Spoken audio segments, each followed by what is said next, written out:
This short in seconds, say what matters. The government is preparing to implement one of the most significant reforms in the insurance sector, with the insurance bill listed for the upcoming winter session of Parliament. The industry and market observers are closely following the developments as the bill contains several major policy amendments. The most notable among them is the proposal to increase the foreign direct investment (FDI) limit in the insurance sector to 100% compared to the current ceiling of 74%. The government considers this reform a crucial step toward modernizing and expanding the insurance ecosystem in India. Experts believe that increasing the FDI limit will allow insurance companies to attract substantial global capital, strengthen their financial reserves, and enhance technological capabilities.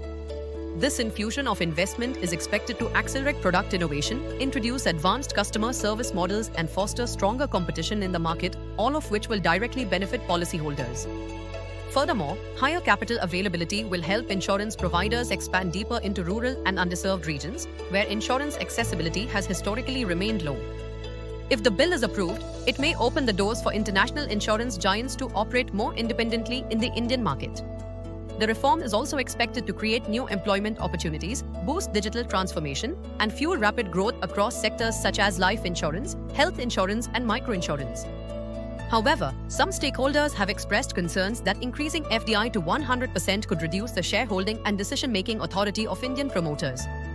Critics argue that excessive foreign influence might affect strategic control within the sector. Despite these concerns, the government maintains that expanding the FDI limit is essential to improve insurance penetration, promote financial inclusion, and strengthen long-term economic stability.